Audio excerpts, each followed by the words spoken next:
Hey, and welcome back to Finlos Lives. This is going to be a follow-up to the last episode that I recorded about ethical consumption of media.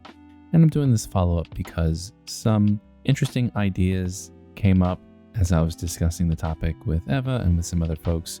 And just as I was considering the points that I was trying to make, and maybe some ways that I could potentially make those points a little bit broader and a little bit more generally applicable to real life situations. I think it's important to remember that I'm using media to stand in for real relationships because I think it can be challenging sometimes to consider how we approach relationships with people because they could be fraught, they could be challenging, they could be very laden with trauma or with history or with just strong emotions. I mean, positive emotions too, because we want to see the people who are in our lives in the most positive and the best light. So I think what I was trying to do, and hopefully I was successful in doing, is using media as a sort of stand-in to talk about relationships with real people, because when we make relationships with media, it has the same exact effect on our emotional states as when we're relating with real people, of course, in one direction. But our brain doesn't really make a distinction between the relationships that we make with people versus the relationships that we make with media and the artists who make that media or the characters who exists within that media. And it can have a very strong and complex impact on our emotional states. So I just wanted to make sure that I'm able to clarify some of these ideas, because I think that we can talk about relating and interrelations and relationships in the abstract in a safe way, using the media that we consume, whether that be music, movies, books, anything like that. But ultimately, I think the goal is to, or at least for me, and for the conversation that I'm having, is to make sure that we're working towards stronger relationships, more transparent communication within those relationships, and clearer communication. Again, using media and media examples is just a nice neutral placeholder for those relationships with real people. And it can allow us to perform a metacognitive analysis or practice for experiences in real life with limited risk.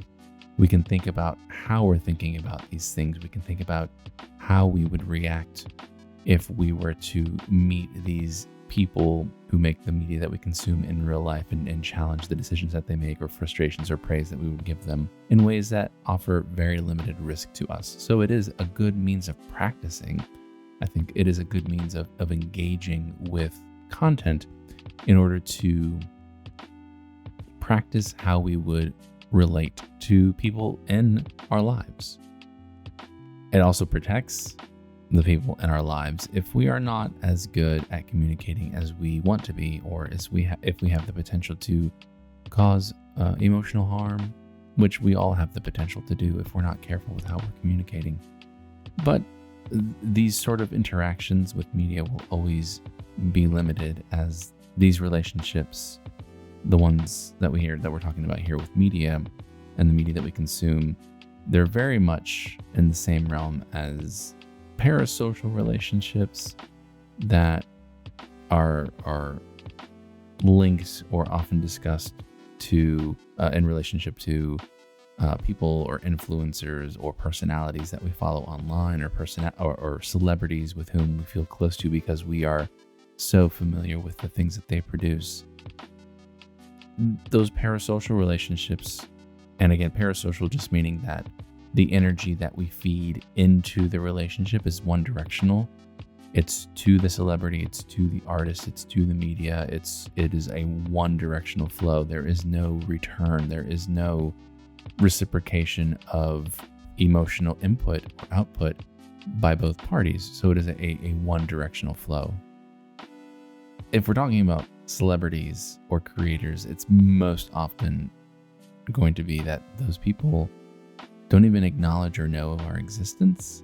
And so it's very easy and quick to feel ignored. And that's obviously not what that person is trying to do.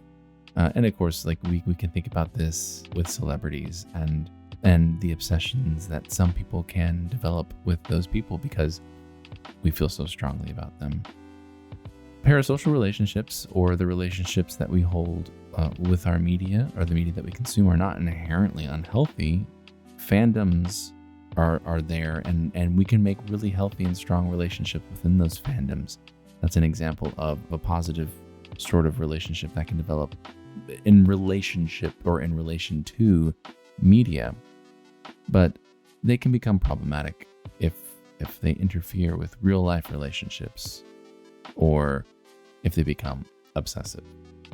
Something that I was talking about in the last episode was when we experience disappointment from those creative people because of things that they say, or the media that they produce that doesn't quite meet the standard that we're expecting, or if they do some sort of harm that causes backlash. And we do experience that disappointment and that pain in a real way, in a very similar way to the people in our lives when they disappoint us or when they harm us. So it is important, again, to think about how much energy we're putting into this, because these relationships can do real harm and they can be problematic. So we can experience that disappointment and loss, but the hope is, because these are relationships experienced in one direction, that those negative feelings are hopefully not experienced in the extreme. And all of this, and what I'm trying to get to, is the idea of accountability. How do we hold the people in our lives accountable when, for some reason, or through some circumstance, or by means of some really poor choice, that harm is done? And again, I was trying to get to this in the last episode, talking about celebrities who are, quote, canceled, because that is the idea of being canceled is not real, but people who are in the public realm, just like individuals not in the public realm, do need to be held accountable. The difference, of course, being is that a celebrity is often held accountable to a different and more public degree, because that is the role that they fulfill in society. They are public. Their lives are more public, and therefore they are held to a different level and a different degree of scrutiny. But because of that celebrity, because of that fame, oftentimes because of wealth, and oftentimes because of privilege, and sometimes, most frequently, when we're talking about cancellation and cancel culture, because they are men, the accountability is not true. It's not complete. It's not thorough. It's not honest. It's not real, and it does not lead to healing. And in relationships, accountability, hopefully the intent is to not punish, because punishment is not an ongoing, or it's not always an ongoing thing.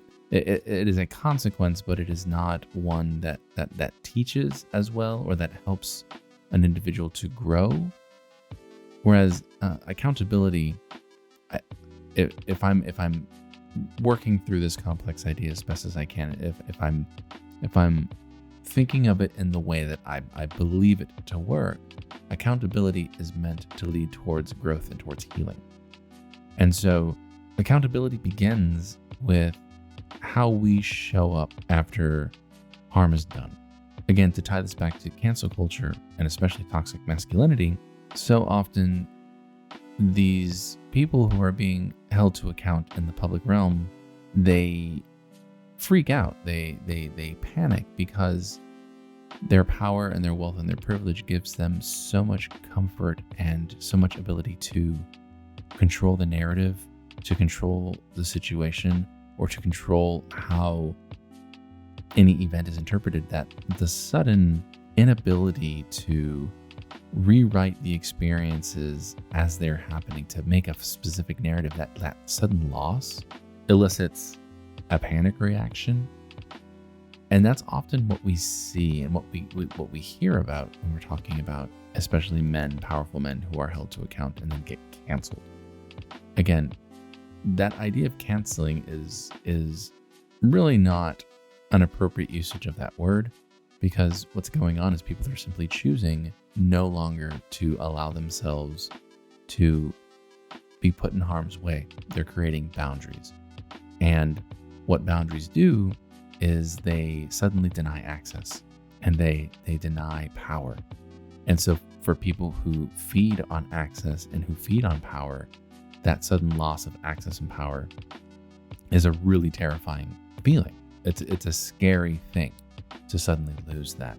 And you can think of any number of powerful men who, when they are put in these situations of public display and discourse about the harms that they have done, they do everything that they can to gaslight, to disparage the ones fielding the accusations, to change the story, to deny that things happen, anything that they possibly can in order to shift the narrative off of the harm that they have done.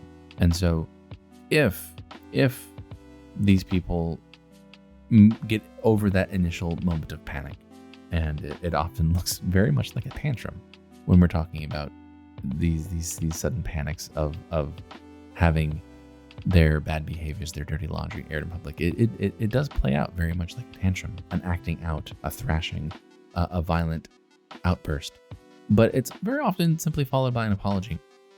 And we are trained and almost expected for apologies to serve as the end-all be-all. That when harm is done, all it takes is one saying that they're sorry, and that's it. But apologies look different, sound different, feel different, depending on the context and depending on how they're even delivered. I'm sorry that you feel like something bad happened to you is not an apology. It's a denial. I'm sorry that you feel that way is not an apology. So these are all examples of not what an apology should look like. But even then, if a person actually does own the bad behavior, the harmful behavior, I'm sorry I did that. Such a common expectation is then that, cool, I've owned it, let's just move on. Let's move on. We can, what's the benefit of dwelling? Why are we going to continue to talk about this? Like, I get it, I messed up, let's just move on. I'll not do this again. And so these apologies kind of become transactional. It's a desire for the apology to be the end of the harm and the source of the healing. I said I'm sorry, isn't that good enough for you? Or then it becomes an accusation. Why isn't that sorry? Why isn't that apology good enough for you? Like, isn't it good enough that I acknowledge that I screwed up? Everything should just be forgiven and forgotten. We should just move on. But it doesn't address when gaslighting has taken place. It often comes after conflict and disagreement about what the actual harm even is. And then the apology is used as a tool of placation to shut the harmed party up. And then to turn the one who did the harm into a victim. Like, oh my God, you keep bringing this up. It's not fair. I said I'm sorry. This is now about you. And this brings up a really important moment in my own personal growth, because I have done harm, a lot of it, and I still do. And I think we all do harm on occasion and unintentionally. I hope so. But this was a huge paradigm shift for me. And again, as many of these sort of aha moments occur in my life, this one comes from Eva, but through her by means of a college professor that she had when studying psychology or social work, but from Dr. Daniel Barato, a professor of hers. And it relates specifically to apologies. And also a shout out to Daniel Tiger, the children's animated TV show, which sort of is an excellent emotional teacher, whether you're young or old. But the paradigm shift was that the apology is not just a single moment in time. An apology is not time limited. It's not just here and now. And the nature of the apology and how long the apology period lasts cannot be and is not dictated by the one doing the apology. If you do the harm, you don't get to say when the harm is done or when it's over and when the healing is done. The apology is ongoing. The one who the harm was done to should be expected to continue to bring it up, because it's not just going to go away. Emotional healing, just like any wound, takes time. When you sprain your ankle, when you use it, it hurts.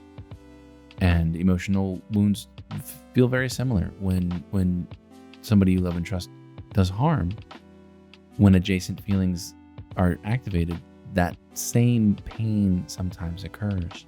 And then you have to talk about it again, because now we have to say how it's now not just relating to that one situation, but now it's relating to all of these situations, because there is a loss of trust, there is a concern, there is a feeling of unease, there's a feeling of pain. And the way that one starts to rebuild trust after harm is to sit with that person, to listen, to allow space and grace for that person to discuss how the pain is ongoing, not to center themselves in the conversation just because it's uncomfortable, because it is uncomfortable to continue to hear that the harm that you caused still hurts.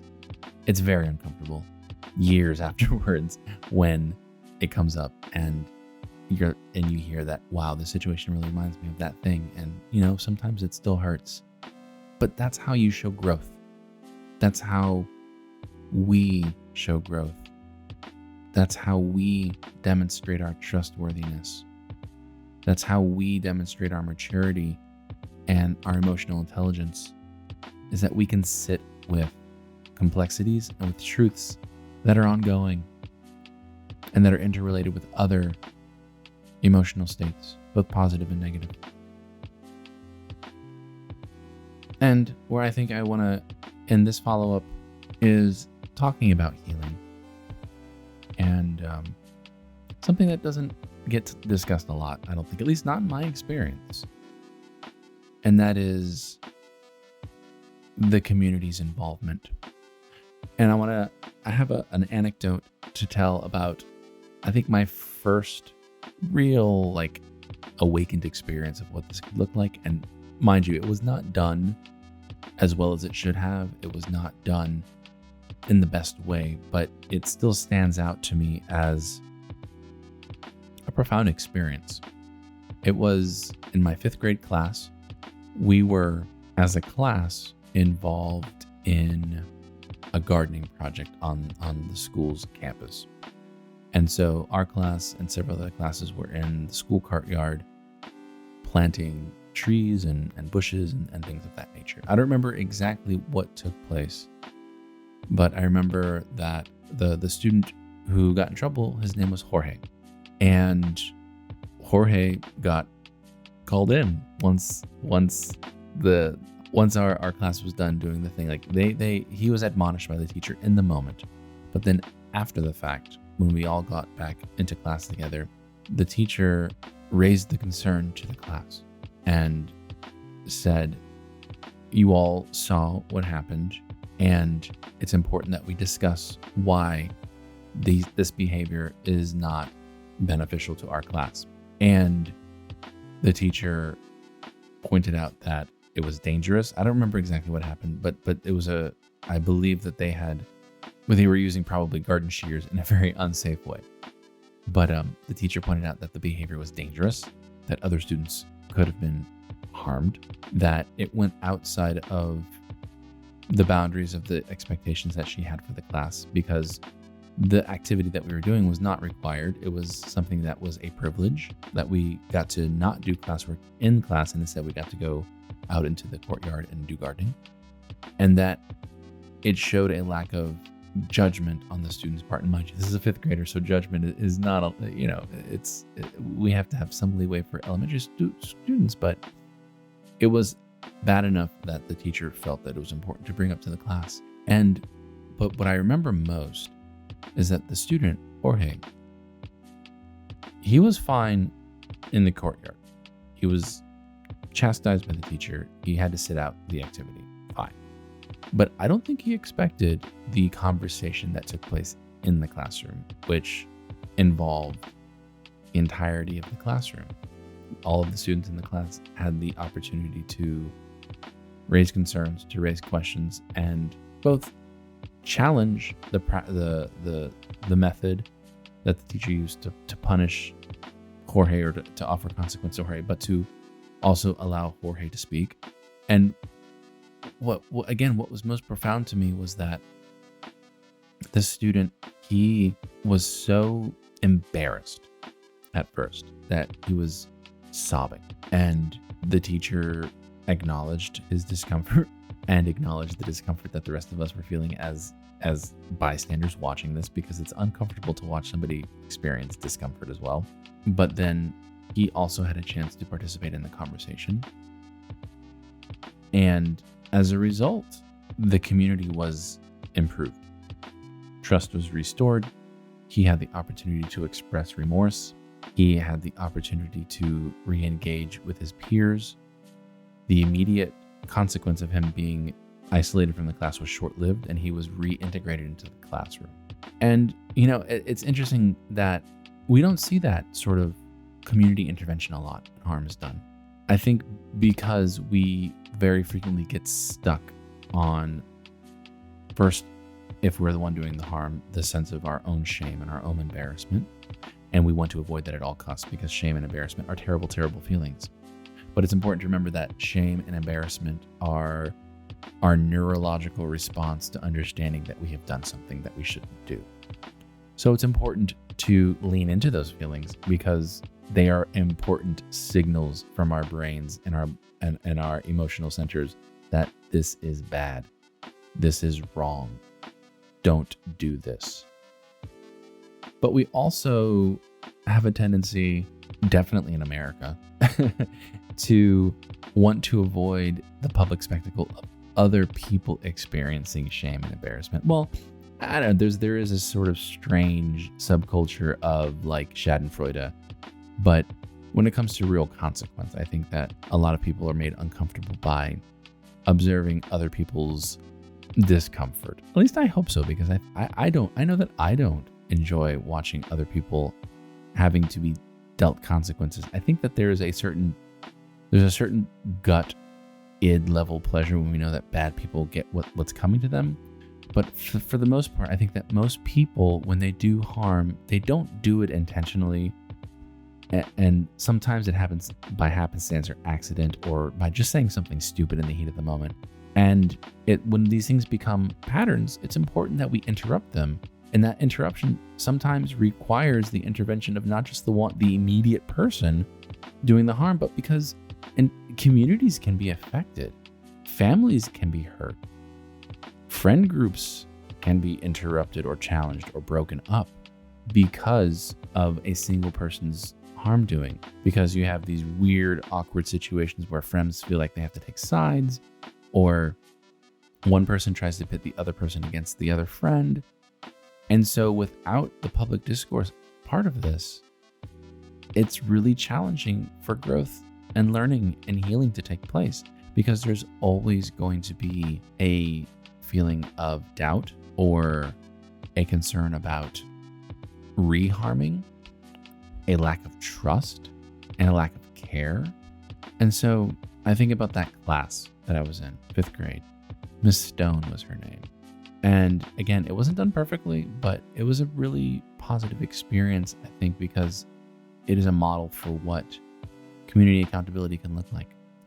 When somebody does us harm and they are part of our community, the community has needs to hear about it so that the community can help in the accountability process. The one doing the harm, or the one who receives the harm, rather, the one who is harmed, should not necessarily be the only one holding the one doing the harm accountable, because it creates really potentially dangerous and harmful relationships. It can become codependent. It can become entrapping, it can become emotionally manipulative, and ultimately it can become abusive because there are power dynamics at play. And so we need to be able to rely on our community members, on our friends, on our families, on our chosen families, on our friend networks to both be able to listen to the complexities of our feelings, because a lot of times the gut reaction is to be like, fuck that guy or fuck that person. They did you wrong, cut them loose. That's not really ultimately going to help that person to do better or to be better. And they might just go on and do harm elsewhere. But accountability would encourage us to speak to that person and let them understand the range of the consequences, because not only is the person who is the recipient of the harm harmed, but now those of us who are supporting that person are impacted, because it requires our emotional capacity and availability to help them, which is not a bad thing, but it is an impact. And then we also have to take into account the risk that we're putting ourselves in from the person who does the harm, because now are they going to retaliate against us? And these complexities require complex conversation. It's important that we embrace the shame and we embrace the embarrassment and we find the good in those feelings, because they are teachers. And these conversations will continue. And hopefully over time we can learn and we can grow. And hopefully that's what accountability looks like.